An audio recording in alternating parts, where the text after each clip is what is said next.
welcome to Nerf&Turf. I'm Andrew, and on today's episode of Nerf&Turf, I'm going to be going over something that somebody asked me to do a while ago, but a couple other projects took precedence, and today I'm finally getting to it. Today on Nerf&Turf, I'm going to be going over a tutorial on making duct tape holsters for your blasters. This is a pretty simple skill, and I've learned from other people how to do it, and then I've perfected it the way I enjoy to do it. And then today I wanted to share that with you guys because it is fun to go and buy firearm equivalent holsters that will fit a blaster. But there comes a point when the gear just looks so serious and so tactical that it veers from the cool area and more into the, oh wow, he's way too serious about this level. And so I enjoy the duct tape world because it looks pretty goofy. It can't be taken seriously, but it still provides functionality and quality. No, the quality isn't going to be as high as the equivalent you would find with airsoft or firearm equivalent holsters.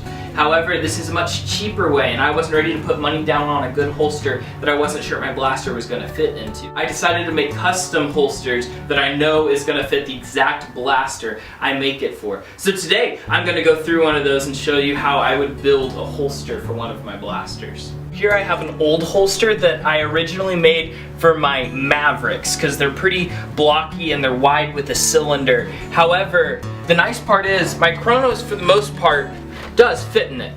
It just doesn't fit perfectly. It still wobbles about, and I mean, I'd like to make it fit even better. And so what I'm gonna do is make duct tape holsters today for my Chronos. We're gonna need to measure this to figure out exactly what I want to make for it. And the thing is, I could just put duct tape on it, but then you're going to get sticky parts on it, you're going to get duct tape stuck to it. So what I do instead is I use paper and a pen. And so what I can do now is I can measure the paper to what I want the panels to look like on the holster, and then I duct tape around the paper so I get the exact size I want and I don't harm the blaster at all. And so it's a pretty neat method. So I have to decide where I want my holster to go. And on the other one, it went up pretty high, but then it had so much wiggle room because it also was encompassing this whole thing. And so what happened with this holster was that there was so much dead space right here that the Chronos just moves around in it. It works perfectly for my other blaster. However,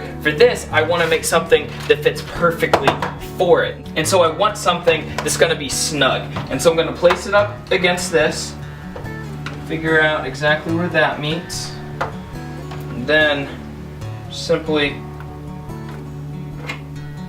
use my pen, not make the straightest line in the world. I could go up to here where the grip is, so the grip can rest right on top of the holster, and then I simply go straight across.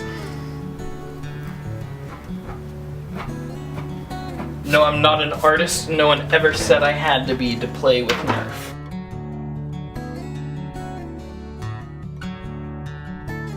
So I've got one panel down, and so I can then just do the exact same panel size.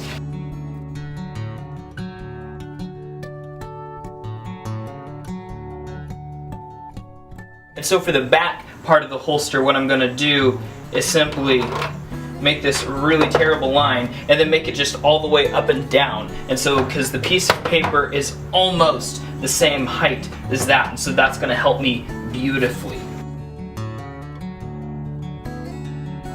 So now I have the two sides of the panels of the holsters ready to be duct taped. However, before I do that, I'm going to figure out the two panels for the top and bottom, because I want the top one to go all the way from the bottom to the top and meet with that panel here. And then the bottom panel is just going to rest on the inside of the handle, so it'll hold it in really well.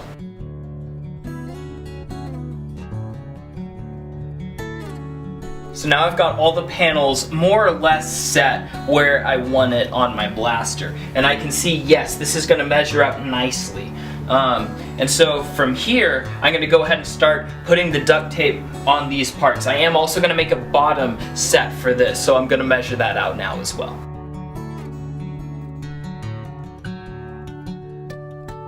Now I should say that many people use many different materials for the base layer of their holster. Some people love to do cardboard, and that does work. It's just a little thick for my taste. The paper, yes, it can be flimsy, but it's more moldable, and I just like the finished product of it. And there's not a right or wrong, there's just a preference on that. Alright, now I have two brands of duct tape here. One is the Duct tape brand, and so that one works pretty well. That's actually my preferred brand. I have this other brand here that's a lot tougher, but it doesn't cut as well, and I don't like it as much for this type thing. So I'm going to start with this, and I might have to end up finishing with this, but I'm going to try to begin with a really shiny. Alright, so what we're going to do is we're going to begin to place the duct tape onto the paper to actually make the panels now. So what you want to do is set it up so it's going to go a little bit over the edge on the bottom. You flip it over, fold that onto there, and you'll just bring this right along in.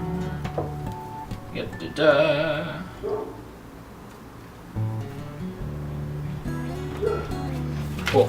And then hypothetically, I could have cut it a little longer so that the two flaps would overlap and I would cover that. And now I'm just going to go with it on the other side, so that works too.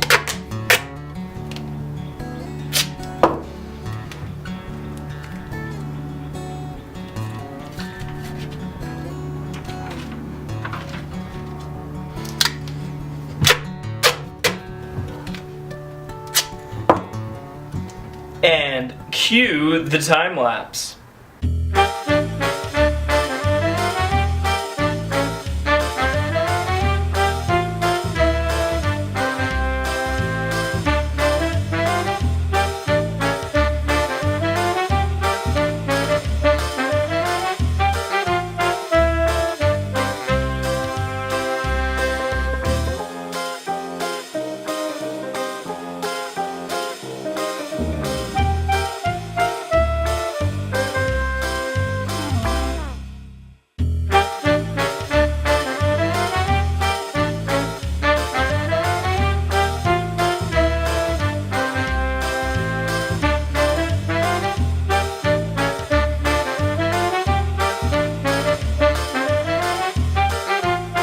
Alright, so we have all the panels finished. We have the two sides, we have the top and bottom, and then we have the bottom as well for the tip of the blaster. Yes, I did have to switch over duct tape types, and yes, it does look very different, but I don't care, I just want it to work.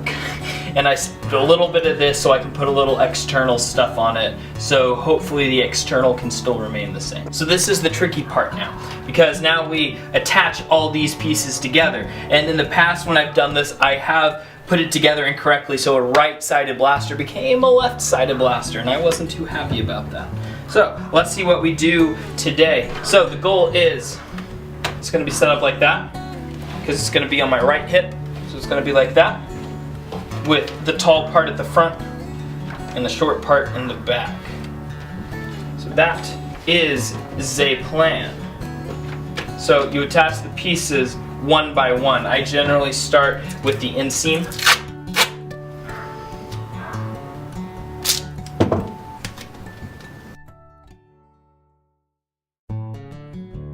Alright. Got one inseam done, and then I fold it back and forth. However, I am going to put the outseam on it, but not yet. Because then the next part I'm going to be placing is this, because this is then going to go on the front, like that. Okay, so that's the second inseam, so I've got all that set up so far. Next, I'm going to set up the inside panel, because that's going to become the hardest part to get on.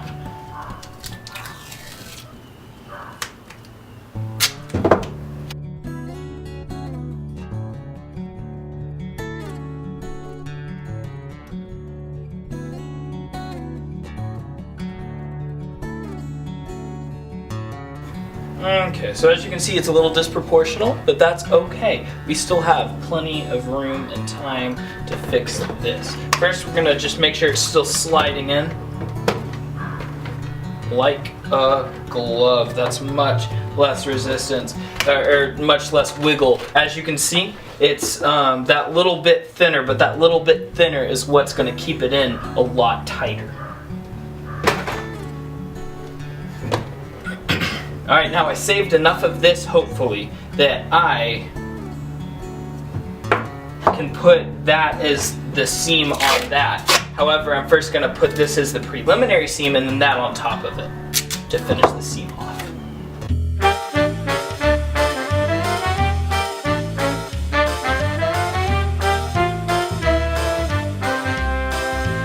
Alright, now that I have all my preliminary seams on, I'm going to go in with the shiny tape and make all the corner seams again with this.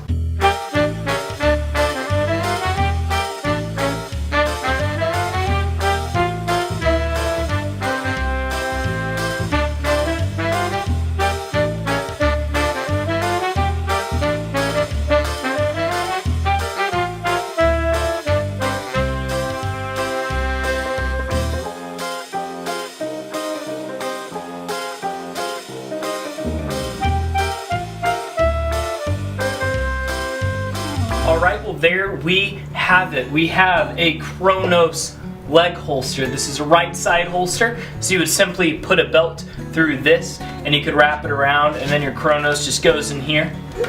Oh, like a glove.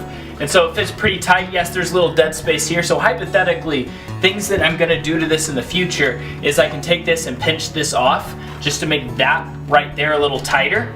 So it'll stay in very well, but it'll still come out and in.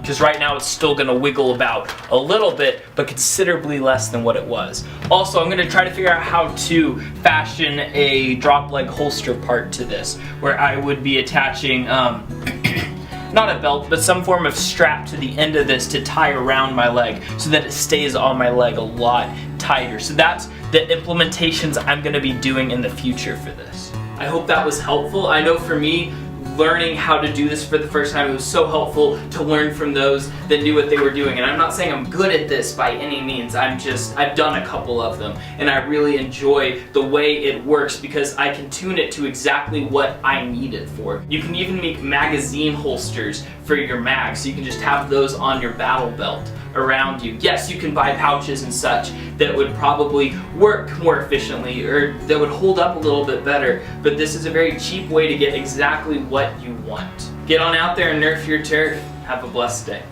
Bye-bye.